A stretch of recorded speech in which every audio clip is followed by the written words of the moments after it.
There's so many people in this community that have a positive impact, and I'm trying to get to all of them. I don't think I'll ever run out of people to talk to, but this lady right here has had a positive impact on her community, and she's had quite a journey in her own life. We're going to talk about that right now. Julie Jenkins, thanks so much for giving me your time here in your new office. Yes. This is one of how many now? One of 4 offices. Yeah. Mm-hmm. So you got one up in the north end? We have one on Michigan, Yeah. where the Goodwill is there at Blackwell. Right. This one here at 302 Christina Street, one in Petrolia, and one in Kamoka. And we're going to get to this incredible journey in real estate that you've really built. I guess, are you building a legacy? Well, I hope so. Yeah, Yes. right? Yeah, for sure. Let's go back to the beginning, as I always do, and talk about, you're from Sarnia originally. Yes, born and raised. Yeah. Yeah, absolutely. How was life growing up in Sarnia for Julie Jenkins? It was interesting. Totally different time, obviously, than we're in now. We were talking about that a little bit a few minutes ago. It was a simple life, obviously. Yeah. I find when you talk to anybody that's from Sarnia, the first thing that everybody asks is, what high school did you go to? Because you're trying to figure out if you knew them back then or whatever. So it is still have that small town feeling, I think, in some ways, even though we have grown and things are different here. Yeah, for sure. Mm-hmm. And what high school did you go to? I went to Northern. Yeah, okay, cool. Oh, so I'm going to label you now because I went to St. Clair. Okay. So you were a preppy, I think is what the term we had. They closed Central when I was in grade 8, or I would have gone there. So it wasn't my first choice of schools, but it's where they told me I had to go. Right. But I made the best of it, and I still had a great time, and had a lot of friends who I was out for breakfast with one of my high school friends on the weekend. Nice. So keep in touch with people. Yeah. So you said you enjoyed high school. What was your favorite thing about high school, or did you have? Just making friends and going out and having fun and meeting people and finding out where the parties were. Were you a party animal? I like to have the fun, and that's what you're supposed to do. I love live music, so that's kind of what I like, going to concerts and live music, and so that was always something that was important to me. Where was the live music? Yeah, what was going on? And it's kind of always been around Sarnia as well, right? And we're kind of like that hub for music and talent here. Yeah. Mom and Dad, what about that growing up? Well, my dad worked for Imperial Oil, and my mom was a stay-at-home mom, as many were back in the day. Right. Yeah. When you could. Yeah, when you could. Right. I don't think that's a possibility for most families now, but it's difficult. And so, Mom was she was the boss. Yes. Yeah. Yes. She was. Brothers and sisters? Yes. So I have one of each, an older sister and a younger brother. Mm-hmm. And what do they do? My brother works in the plants, and my sister is in finance. Oh, okay. Nice. You were in finance at one point too, weren't you? I was a recruiter for a financial planning company for years. I was never actually in finance, but I worked for a financial planning company. Right. Mm-hmm. So were you always an entrepreneur at heart? I think so, yeah. I think the entrepreneurial spirit has been with me my whole life. Oh, yeah. And as life goes, I got married and had kids and did all the things. And then when my kids were a little bit older, it was, okay, now what's next for me? What am I going to do as a stay-at-home mom? Right. Until they were both in school full-time. And then I was like, where am I going now? What am I going to do? Right. And I looked around at a lot of different options, looked at some franchise opportunities. Oh, yeah. Different things, and real estate just kept coming back to me. Yeah. So I ended up getting my real estate license, and it turned out to be a good move. Right. Yeah. I want to get to all of that, but let's talk about your children and being a mom and talk about that. Yeah, I have a 32-year-old daughter and a 30-year-old son. Okay. They're both local. My daughter lives in Petrolia. My son's here in town. Yeah. And it's an adventure. It's been kind of rough 10 years for us as a family. I lost my husband to cancer 10 years ago. Yeah, sorry. And then just a few years after he died, my daughter had cancer as well. Oh, wow. So I feel like it's been... Come here, bend over, let's kick you in the head again kind of thing, right? It's been a lot, but mindset has made the biggest difference through the entire last 10 years. Yeah. We've just decided that we're not going to let what's happened to us in our life define who we are, and that we're always going to have a positive attitude. And we know that that makes a tremendous difference in everything you do. Yeah, I think that's one of the things I've always enjoyed about knowing you is the mindset thing, because I'm no secret, I'm a big fan of that stuff. Let's talk about that for a minute though, like, and use the example of going through cancer. I think most people have heard some kind of a, motivational speaker or a message or something like that. And it's like, yeah, okay, but that won't work for me. Mm-hmm. Did you ever have your doubts in doing, how do you push through those doubts of, is this thing gonna work for me? Like, really? Yeah, I am so lucky that Exit Realty, our founder and chairman, Steve Morris, a magnificent man, he believes so heavily in mindset that he has programs for all of the agents at Exit. Okay. So he has an affirmation app that we can use, and we can write daily affirmations. We go to any of our coaching and training events, any of our conferences, so much to do with mindset. I think everything begins and ends with mindset. This can be a tough job. Sure, yeah. Some days, and there's peaks and valleys just like everything else. I think if you've got a great mindset, you can get through anything. Yeah, and it's not about who you are, it's about who you can become. Yeah, absolutely. And who you want to become, 1% more every day. A little bit better every day, that's it. Yeah, you believe that philosophy, right? Absolutely, yes. Yeah, and it's worked for you. It has. I've been continually upgrading my skills. We also teach the DISC model of human behavior at Exit, which helps us to understand ourselves and other people, so we can get along and work well together. I loved it so much that I got certified to train and teach DISC. And then I also wanted to upgrade my skills again, so I went to the John Maxwell leadership team, and I got certified as a business coach with them as well. How was that? I've looked at that actually. It was such a tremendous experience. It's a couple of days. We went in August. It was in Florida. Hot there in August. But wow, what an empowering, impactful couple of days of learning, being one-on-one with John Maxwell, learning from him and his team and everything else. And you come out at the end of it with the certifications to do both public speaking and leadership. So, it's really helped me to be able to put all of his tools into my business as well. And when I'm coaching and training agents, I use a lot of that as well. Yeah, and that obviously has a positive impact on your business. Were you somewhere else before you were at Exit, or was Exit I started from right the start? At Exit, yeah. And stayed. I stayed, which is rare, I think, for someone in real estate. Is that a fair statement? Yeah. I think sometimes agents move around before they find the right home for them to build their business. There's definitely different models and different things out there that resonate with different people. For me, it's the culture at Exit. It's family first. It's treating each other well and lifting each other up. In a traditional sales environment, there's a little bit of that dog eat dog, people tearing each other down instead of building each other up, and that's one of the things that appeals the most to me about Exit, is that you can talk to anyone anywhere in North America that's with Exit and they will help you. Wow. I can pick up the phone and just call anyone, and they'll answer my questions, and if I'm struggling with something, they'll help me out. It's a true team. Including our leadership team. Yeah. For such a large company, the leadership team is really tight, and they really get to know you well. So they know, how to help you if something comes up, and there's a relationship building process there. And then family, like you said. There's very few companies where you can hug the founder of the company. I guess. Yeah, right. That's kind of. That's kind of rare, I think. Yeah.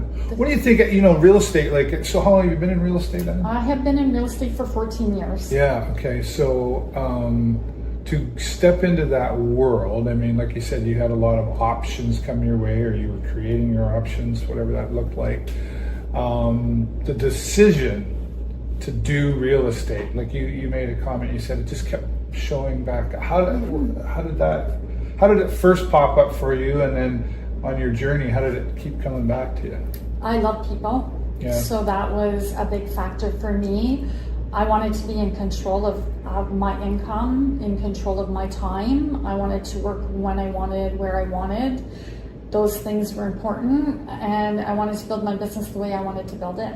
Yeah. Right? Looking at franchise opportunities and things like that, a lot of them had a storefront. Yeah. Where you have to be there all day. Yeah. The business owns you. All of those sorts of things. So I knew that wasn't what I was looking for. Freedom and flexibility to do. But that's interesting you say that, because my perspective of real estate is working weekends and nights and all of that stuff, and I'm sure that's a lot. But where's the flexibility in that then? Well, it's cheaper to go on vacation during the week. At most places, it's easier to get a hotel room, so you can go away during the week. Right. As long as that works for the rest of your family and things like that. We have pockets of time where we can do stuff during the day where most people are at work. Yeah. And we're not working all night, right? We might go and show a house or a couple of houses, or write an offer. Some nights we are working all night, and a lot we're not. It's an hour here and an hour there, depending on. Are you? Do you consider yourself fired after, like, you sell a house and that's done? Now you're fired. Never. No, you got it. So, it's an ongoing relationship with everybody that we work with. Mm-hmm. Yeah. So the relationship thing with your clients is like, so that the house is sold. Congratulations. Then do you stay in touch with people after that? Yeah, I do. I stay in touch with most people that I work with. And we do that a lot of different ways. Social media is great for that nowadays, obviously. But we also put on a couple of client appreciation events during the year. Our movie in the park that we do at Canada Park every year. So a lot of my past clients come to that, and it's great to see them in person. And we also do our skating party every year. So we have a lot of people. So we invite everybody to come to that, and it's great to see them face to face. Yeah. Community is important to you in all of this. I know you give back. I know what we see publicly, you give back, and quite honestly, I know you give a lot more that you just do, right? Where does that community spirit come from? Was that a family thing? Was that mom or dad, or where did you learn that importance? I think just living here my whole life, it's a great community and a great place to live and work and play. And I think just giving back for what we got from the community, and I believe in it so much that a couple of years ago I changed the name of my business to reflect that. So now we're Exit Realty Community, because that's who we are. We're part of the community. We're part of giving back and helping, and I really encourage my team as well to give back and be involved in some kind of charitable initiatives or fundraisers or events or things like that. So the bus lady is who you are sort of too, right? I remember the first time I saw that, I was like, wow, that's a huge investment. That's like, but it's really paid off in the sense of branding and letting people see your name or whatever. How do you come up with your marketing? What's the without giving away any secrets there? Do you do that, or do you have a team that does that, or a little bit of both? Yeah. I love collaboration. Yeah. And masterminds and sitting down with people and talking through ideas, and somebody says something that sparks something in you, and and then you just move forward with it. Yeah. So it's a little bit of everything, but I have a team that takes care of our social media and a lot of that kind of the day-to-day stuff. Yeah. But I love coming up with ideas and seeing where we can go with it. Yeah. Let's go back to the live music. You said that kind of started in high school for you, music everywhere. But I've seen, well, at least what you post, this concert over here and that concert over there. Where does the love for music come from? I think I've always just had it. Yeah. I think when I was a little kid, I wanted to be a musician. Oh, yeah. Just didn't follow through with it. But I think music has that ability to calm you, or it can be an outlet, right? And music's my happy place. If I'm at a concert, I can turn my phone off for a while. I can't talk when there's loud music going on, right? Yeah. So it allows me that little bit of separation from my, day-to-day life. And yeah, I love going to concerts and listening to music. And Pick a favorite concert. oh, one of my favorite ones definitely was Queen. Yeah. Wow. AC/DC. I've seen Def Leppard a bunch of times. Yeah. Are you the backstage pass kind of gal? Do you ever try to do that? No. No. No. You're not the groupie. No. I like to follow bands and go to watch them and stuff, Yeah. but that doesn't really interest me. No. Yeah. Queen. When did you see? What do you remember? What year that was? That was probably 15 years ago. Not with Freddie, unfortunately, No. but How was that experience? Though, It was even incredible. without Freddie. it was Yeah. incredible. What was it? They actually had a hologram of him on the stage, so it was Oh, like wow. he was there singing. It was really cool. Wow. Such a unique character he was, Yeah. performer, right? Yeah. Can you imagine seeing the real Freddie? Yeah, that would have been such an amazing Right. experience. They Just really- this past weekend, I was at the Imperial Theatre. Right. I go to a lot of shows there, like Yeah. again to support. And the Classic Albums Live was there doing It's amazing Queen. series. It was so good. Yeah, was it? Yeah, it was Yeah, so good. that whole series, and it goes Yeah. all over the place. Is Yeah. really, well, it's unique in its own right because they don't do encores or anything. They just come out and pick the album and do it, That's right? it. Yep. And it's like you're supposed to be sitting at home. And did the guy look like Freddie? No. No, I don't think they go for that. They just go for singing. Yeah, the they don't tunes. dress up. It's not a cover band, like it's not a tribute band. They say it's more like an orchestra quality. Yeah, Note for note, cut for cut. yeah, So awesome. And you travel afar to do this as well, do you? Yeah. What's the furthest you've maybe traveled to go to a concert? oh my, I've been to concerts in Ohio, Ottawa, Florida. Yeah, just wherever it Okay. is, you're like, Yeah. I'm going there. Yeah, Good Las for you. Vegas, Nashville. Oh yeah, Yeah, all over. Good for you. Yeah. And your family, your children, say, well, that's kind of, we bumped into each other in Petrolia last week or whatever. I was talking to a friend and then I hear my name and, oh, there's Julie. And you were out, I don't know, at your daughter's house, I think it Yeah. was, right? Yeah. You, they have kids? Yes, I So have one your grandma- granddaughter. Yes, and Oh, a grandma. Just one grandchild? Yeah. So she is spoiled to the max? Yes, absolutely. Yeah, what's her name? Isla. Isla. Yeah. Wow, that's a pretty name. Yeah. How old is she? She's 14 months. Wow, brand new. So yeah. look at you glow up there. You I just. know. What has she done for you?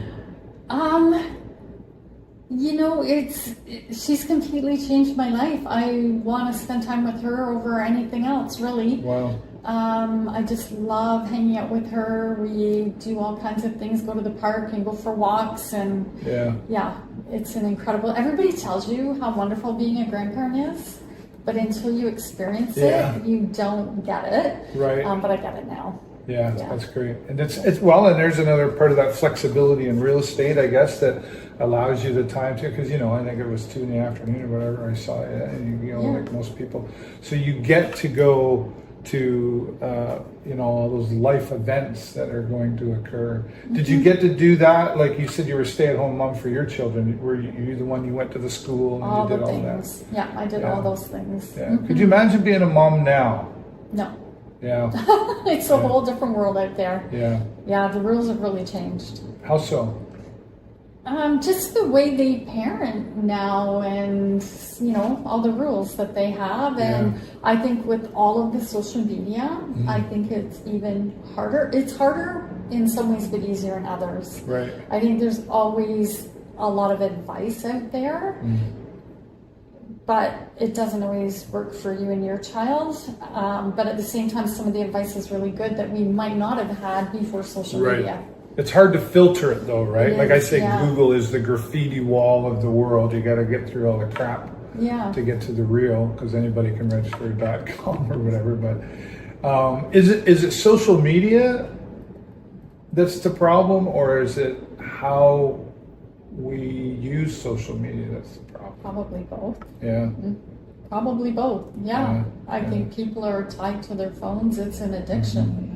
I think. Well, you said yourself you have to go to a concert. Do you have to go to a concert to put it down, or do you tell yourself while you're in the office that do you have to mentally tell yourself put that away? I do, and it's something I've been working really hard on the last couple of years. Yeah. I have noticed myself that when I'm out with somebody, out for lunch or for coffee, if they're on their phone all the time, the whole time we're out, it doesn't make me feel very good. Right. So then I thought, how am I making other people feel if I'm on my phone the whole time I'm with them? Yeah.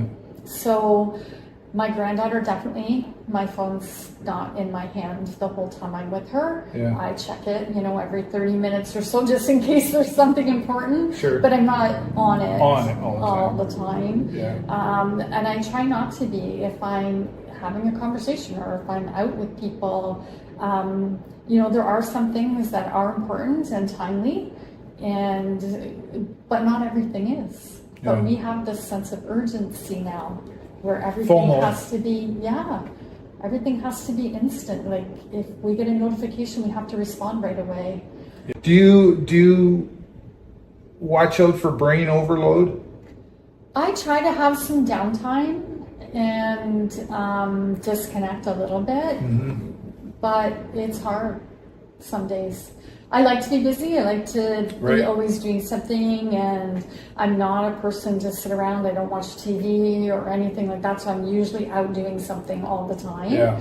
But once in a while, I do need a little bit of downtime. But I read. That's what I do. I try to do that versus watching TV or scrolling social media or whatever. What do you like to read? I like murder mysteries. Really? Yeah. Murder mystery gal. Yeah. Okay. Yeah. I've always been a big reader. Right from when I was a little kid, I've always read.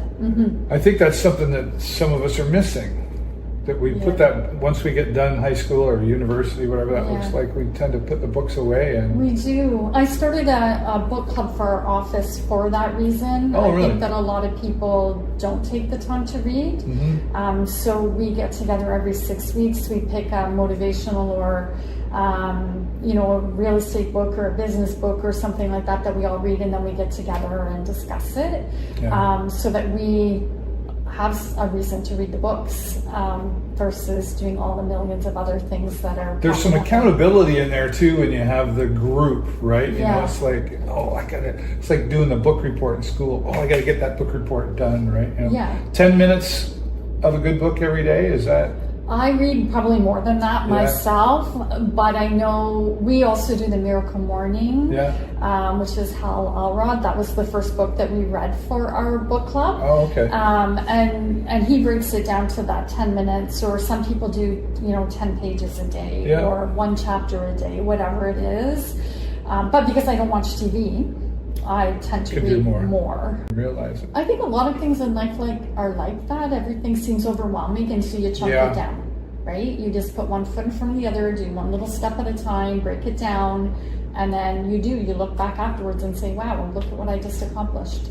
It's like going to the gym. You can't just go in the gym and do a 2-hour workout on day one and expect to get results. You have to do a little bit at a time and build. You've got to do some work. Yeah. Effort required. Yes. Right? Are you a gym gal? Yes. Yeah. How often do you go? I have a gym at home, so I'm either walking or in my home gym, and I have a trainer that I work out with once a week as well. Yeah.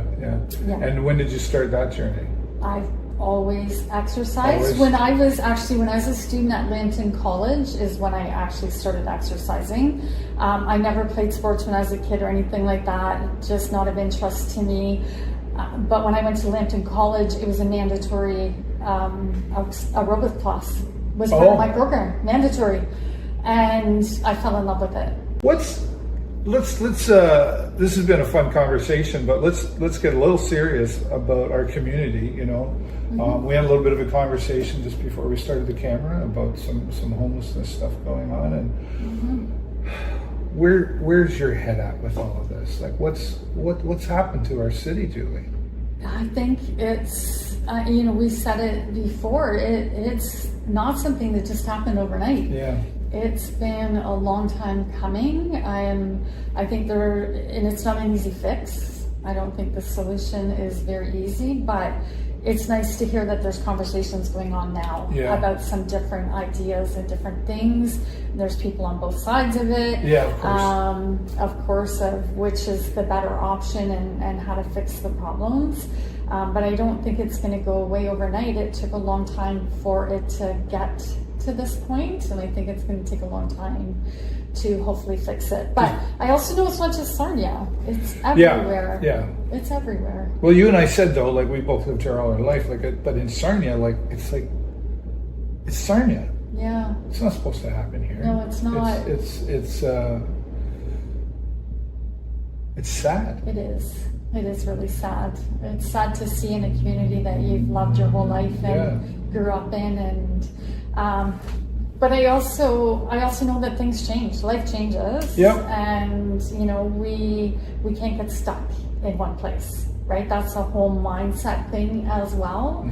Is it's easy to get stuck, and I think as you age, a lot of people do. Right? We all know somebody who's stuck in the 80s from when we were in high school. Right.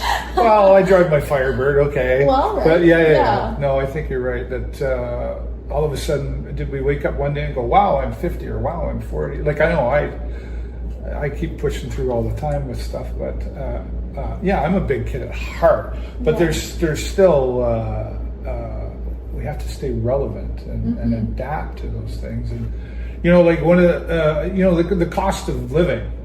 Let's go down that rabbit hole. Like I have a 25-year-old son.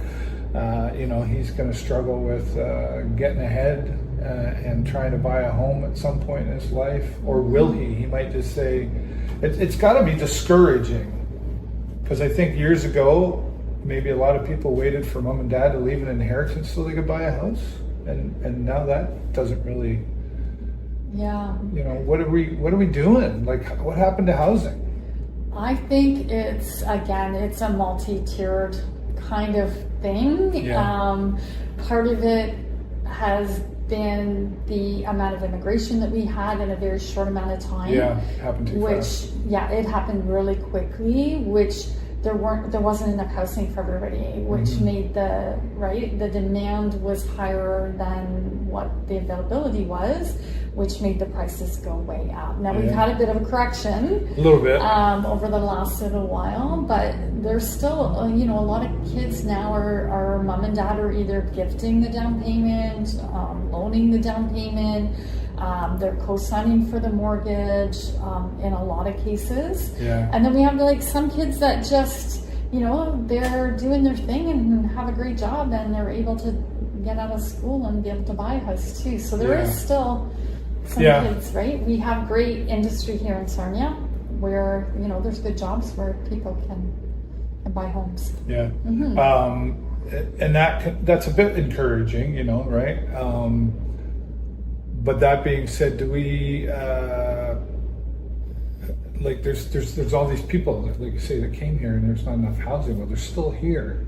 Like, how do we've seen our government talk about they're going to do this and that, and I don't want to get into politics because we'd be here forever. Yeah. And but how much of a hand did the government have in causing this problem? Well, I think they should have I mean, in hindsight, maybe they didn't know ahead of time. They probably should have had some housing starts before they opened up the gates wide open. We do need immigration. We absolutely do, because we don't have the population here to support the infrastructure that we have in Ontario. So it could have been done slower, I think, and with more pre-planning. Right. What's the toughest part of your I don't even want to call it a job, your career, I guess. Yeah. What's the toughest part of being a real estate, or you're a broker, but is it balancing personalities? Is it balancing team? What's the struggle? It's a little bit of everything. My favorite part of my job is when my agents come in and sit down and tell me about what's going on in their life. Yeah. And I can spend all day talking, which is great. It's my favorite thing to do. But then I'm often at the office late at night doing my paperwork and the things that need to get done. You have to know to go, okay, we'll talk more later. I got stuff to do. But I'm not complaining, right? I'm not complaining. That's my favorite part of my job. But it's also one of the reasons why I got certified to teach the DISC model of human behavior, so that I can understand personalities. And when somebody comes in and they're looking for help, I know how to help them. Right.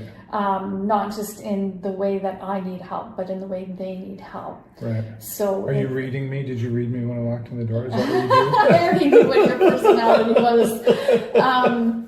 But it just makes it easier to be able to provide the support and coaching and training and mentoring that people need if you already know the way they learn and the way they receive information, because we're all so different. Yeah. Why don't we teach this stuff in school? I wish they did. I wish they did. I am on a mission to teach everybody I know about it. It was life-changing for me to understand who I was and how I was perceived by others versus how other people, I perceive other people, right? When we're just different people. Sign me up. All right. I'd love to learn how to do that. Well, because I think I already know, but I probably don't. I will send you a profile to complete, and it'll have some great information in there for you as well. Yeah, it's something I've seen before. I'll send one for Jennifer too, because it'll help in your relationship too. Sometimes when your partners, when the other one's doing things to drive you crazy, if you know what their personalities are.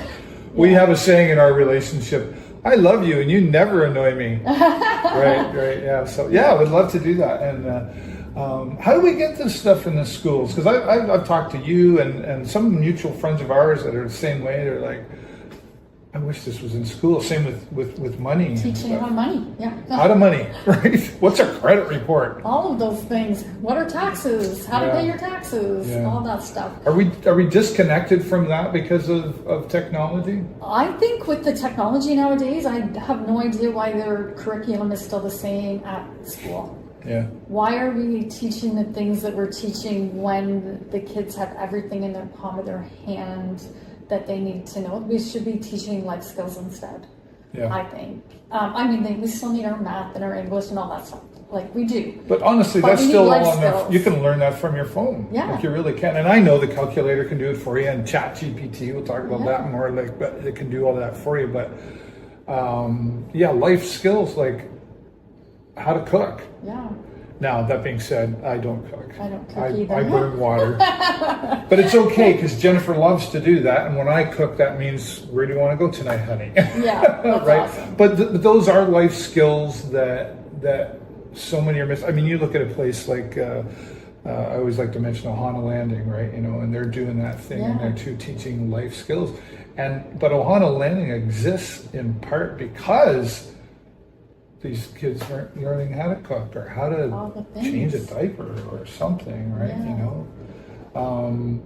Is there something we can do to get it in there, do you think? Or is it just... No, I don't even think they do home ec and shop and all those things in school anymore, do they? I don't think so. Yeah, I don't think so. I think they should bring some of that stuff back. It'll be different than it was when we did it, of course. Sure. But they should bring some of it back. But I don't need to learn to cook. I just skip the dishes. Right. And I get my, bad dog delivered to me or whatever, right? I've never used skip the dishes, by the way. But me neither. Yeah. No. What do you you know, you obviously raised your children and you know, you taught them as much as you knew how to as a parent, and then I wish I knew then what I know now. Well, wouldn't we all? I wish I knew then. Yeah. It would have been a whole different thing. But it would have been easier maybe, but would you have learned as much along the way? I don't know. Yeah. I guess you have to learn some stuff the hard way. I guess, right. Yeah. That's what we tell our kids. Well, you're going to have to learn that one the hard way, right? Look both ways before you cross the street and all that stuff. But that being said, now that you have, Isla? Isla. Yeah, your granddaughter, you'll be able to take some of what you learned along the way and pass on that wisdom. Mm-hmm. Do you have to keep an eye out for not telling your daughter how to raise the kid? Do you know what I mean? Like, well, you should be doing this. You're not that grandparent, are you? I try really hard not to. Yeah. If your daughter's watching, this is for you. Sometimes giving a little bit of advice is okay, sure. But I think for most parents, my best advice is listen to what everybody tells you and then do what works for your baby. Right. Because what worked for their baby is not going to work for your baby. The baby is who they are. Yeah. You have to let them be who they are, and then you adapt to them and their personality and their needs and what works for them. I think that's great advice. Yeah. Yeah. Because you know, grandparents can do that's not. Let me show you how to do that. Well, it's hard sometimes when now they don't have blankets in their cribs. They're like no blankets on babies, and they can't eat food until they're 6 months, and all the rules now have changed, so it's just different. It's not right or wrong, it's just different than it was. Good way to put that. It's not right or wrong, it's different. Okay, but I really want to do it this way, because that's how I did it, right? Yeah. Will you do some traveling with your granddaughter? Absolutely, yes. I want to take her all over the place and do all kinds of fun stuff with her. Yeah. If you were to go back and your kids you're growing, you know, you're going through like all this stuff that's changed, like social media and technology and everything, but then they get to that point where it's like, what are you going to do with your life? You know what I mean? I think around high school, that's when we start having those conversations. Like, what do you want to be when you grow up? We say that when they're in public school to just go for fun. What do you want to be when you grow up? Yeah. Oh, I want to be a pilot or an astronaut or whatever. And then, would you do that any differently now? Like, would you encourage more entrepreneurship? Yeah, I've been invited to speak to classes at high schools and things like that before, and that's the number one thing I bring up is there's all these jobs that you can have, but nobody talked to us about being an entrepreneur. Yeah. And there's a lot of people who just have that entrepreneur spirit. Yep. And they squash it. I know I did. Yep. You have to go get a job, and mom and dad tell you, well, you should go work in the plants, or you should do this, or you should do that, and you don't do what you want to do. Mm-hmm. So I think better at listening, like what is it that you want? What's important to you? I think is what we should be asking kids. Mm-hmm. What are you dreaming about? What are your hopes and dreams versus what do you want to do? Yeah. Because they can be very different things. And if they say, well, I want to be a rock star.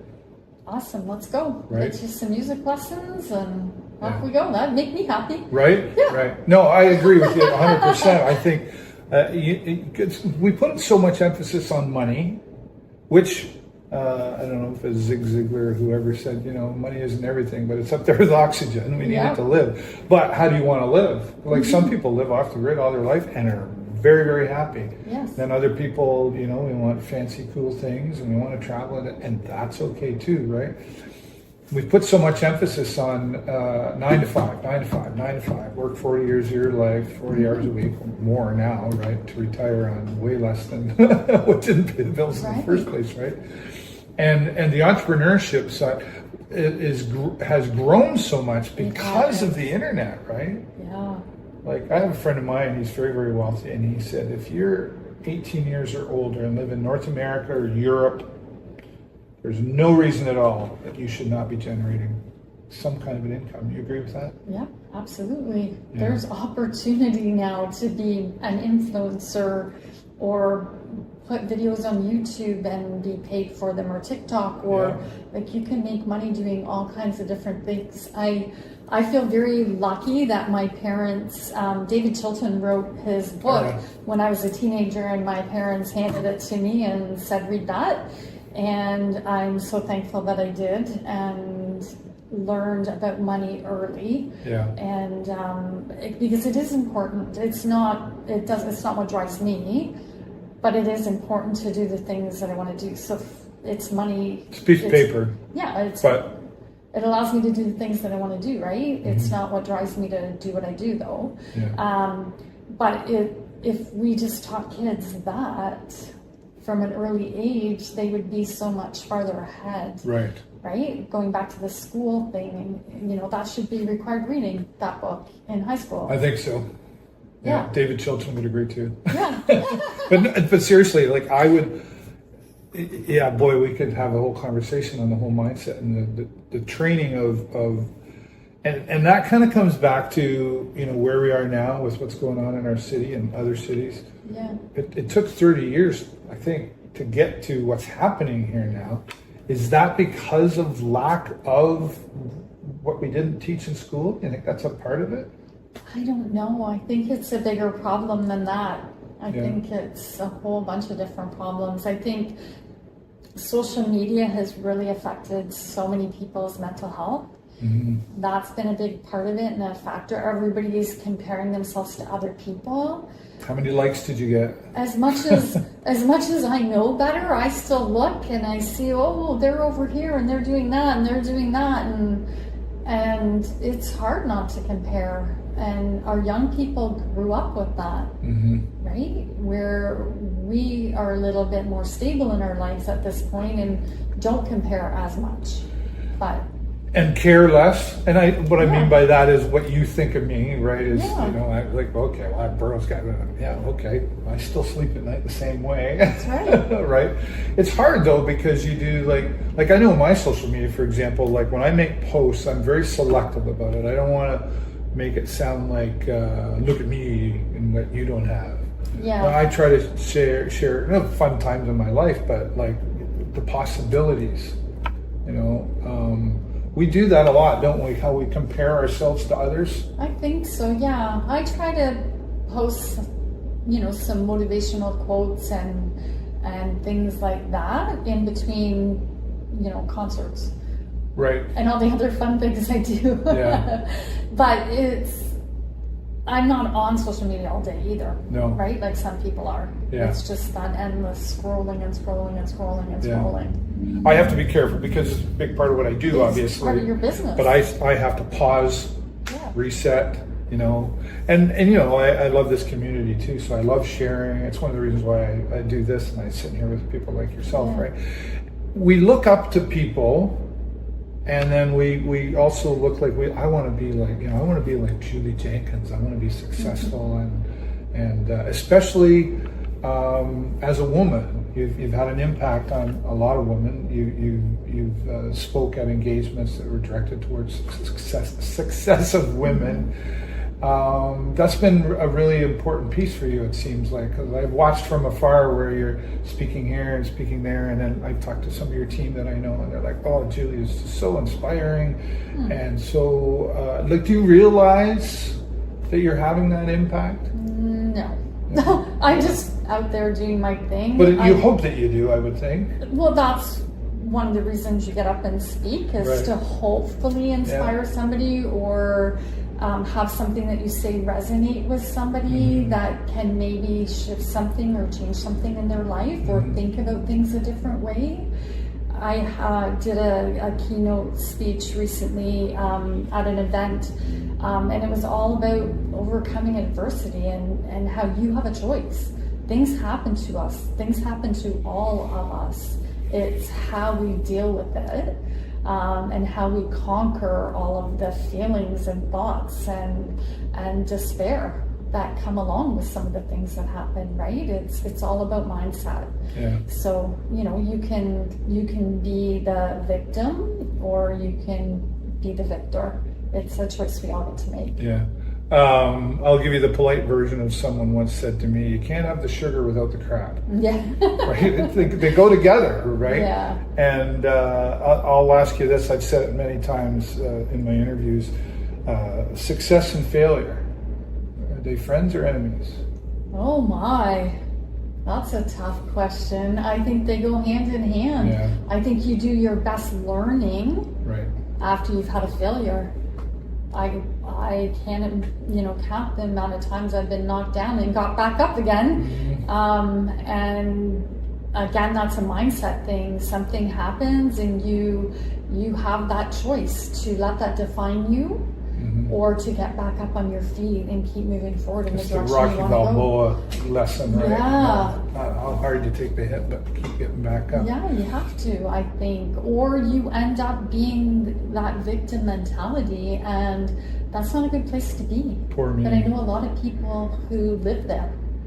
Well, and a friend of mine once said too, it's okay to be depressed, just don't stay there. Absolutely. Just don't live in that space forever. Yeah. Right? We all have bad days. Get unstuck. Yeah, get unstuck. How do you get unstuck, Julie? By giving back. I remember during COVID, this is a really good example. Yeah. I was locked in at home like everybody else, and I was just miserable because I'm a people person. Yeah. And I need to be out doing things. I don't like to sit still. I was going squirrely, and I was like having this is horrible, woe is me moment. And I'm like, how do you get unstuck from that moment? You give back. So that's what I did. I started giving back. We did a lunch delivery to first responders, and I remember that. And we went to the nursing homes. They were all locked in the nursing homes, and we did stuff like that. I started doing porch drop-offs to my agents because I knew they were locked in. Right. So I went and put little gift bags together and just dropped them on their porch and knocked on the door and waved from the driveway because we couldn't be together. And trying to lift people's spirits. Just doing those things made me feel better. So I really learned in those moments that if I'm having a bad day, I need to do something for somebody else to make their life better. Right. And that feeds me. Even if it's just buying them the car behind you the coffee. That's it. And whatever. Yeah. We are we going to be okay? I think you so. Think we'll be okay? I think we are. I mean, we hear a lot about kids today and whatever, and I hear that and I go, yeah, but when I was in high school, they were saying that about me too. Right, like, those kids today. They said that when Elvis was shaking it up on stage. Oh, those kids today, right? Yeah. The kids going to be okay? We're going to be good? I think they are. Older people always say that. You're right. Every generation, it's the same thing. I don't want to get old and be like that. I really don't. Yeah. I'm doing everything that I can to stay young. And I think the kids are going to be okay. It's just going to be different. Yeah. The world is evolving. And we have to learn to evolve with it and adapt or get left behind. Because I heard one the other day. I was, where was I? Oh, I was down at Blackwater Coffee, one of my favorite spots, of course, and overheard conversations as we do in coffee shops.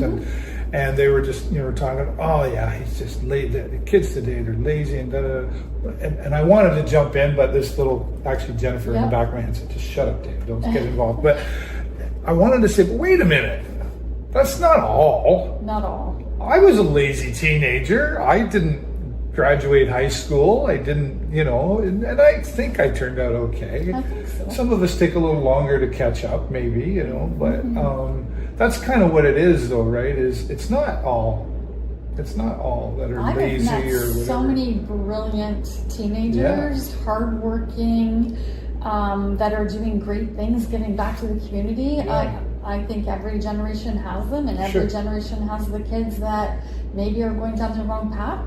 I would love to get to some of those kids and help them. We have great resources like that, like you said, Ohana, and Rebound and things like that to hopefully, the boys' home to hopefully catch some of those kids. And make a shift. And shift them a little bit, Yeah. What, somebody wants to get into real estate. Now, I know you're going to say exit, and I get why, but outside of your company, somebody's walking in or they're thinking about real estate. What's a piece of advice that you would give to not do or do? I don't know. Yeah, I hear from write a book, right? From people all the time that, I talked to somebody that's in real estate and they told me, don't do it.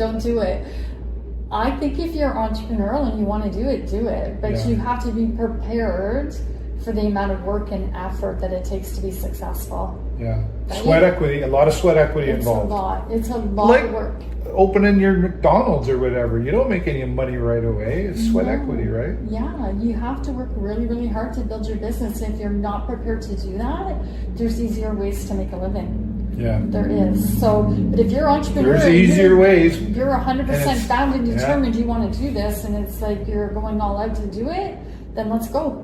Yeah. I've got the path to show you how to do it. I'll teach you, coach you, train you, mentor you, all those things. Yeah. But you've got to bring the drive, ambition, and the want to build something. Yeah, and you can't change people, right? Yeah. Like I think a lot of times we want to. Come on, do it this way. Yes. We just can't. It doesn't work like that, does it? No. And you have to choose who you surround yourself with and work with and get mentored by, etc. Why is there, we've seen in the past, I don't know, probably, I want to say just a little bit before COVID, but especially during COVID, so many people got into real estate during COVID, and without, not to be insulting, but a 12-year-old could have sold real estate at one point, right? Because it was that's just what the market was. But there's so many more women in real estate now. Yeah. Like when I think real estate, like I think of Julie Jenkins, I think of Lisa Aubin, I think of all these, and there's all kinds of women in real estate. What happened to that? Where did that shift come from? I think it used to be a male-dominated field, like a lot of fields way back in the day. For a lot of couples, it's the woman that's going to end up picking the house. Or true, right? That's where I live. Or being a big factor in it, and I find that women want to work with other women in a lot of cases, right? That's less intimidation. Is that a factor? I don't know. I don't know. I think there's a lot of things that go into it. Yeah. Women want to do business with other women. Yeah. It's empowering for both. Yeah. That's why I did the women's business networking group for so many years, because women want to do business with other women and support and encourage each other. So, And there's that life that's changed. Like I remember, like it was the man went to work, the woman stayed home and did the cooking and cleaning, raised the children. Wasn't a bad thing. And then it was double income, no kids for a while, right? Yeah. And then both are working full time, whether that's career or job to help pay the bills. And now both are working full time, and both have a part time and a side hustle. And some have two full time, which I don't know how to do that because there's only 24 hours in a day. Yeah. But are we going to explode at some point with all? You know what I mean? Like there's only 24 hours in a day, and then.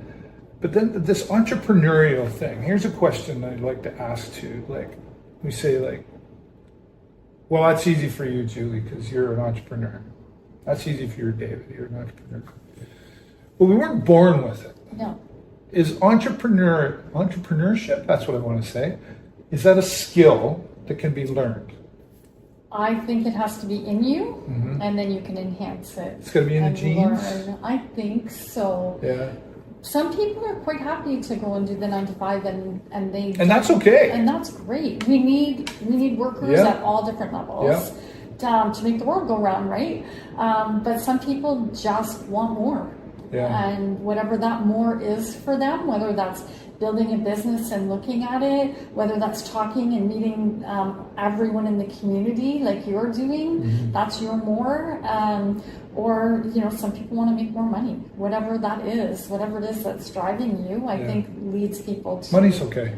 Yeah, it's okay. It does let us do the thing. I've often thought of money as money.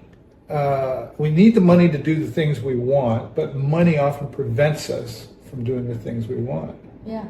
Like we either have or we don't, or we're in the middle, and we put so much focus on that money. I'm of the belief and I didn't create this, which I did, but help enough people get what they want, and you will ultimately get what you want. You agree with that too? That's what I was just talking about. Yeah.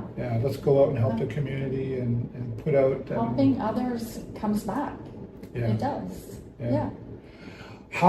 Before we start to wrap up here, how are we doing as a city? Are we okay? Like, I know we've got the struggles that we talked about earlier, but I mean, do you follow politics at all, municipally, or? I don't get involved. Yeah. I can't tell you the number of times people have asked me when I'm going to run for mayor. Right. That's not happening. Right, let's just don't make ask that me clear. anymore. Just stop asking that question. Yeah.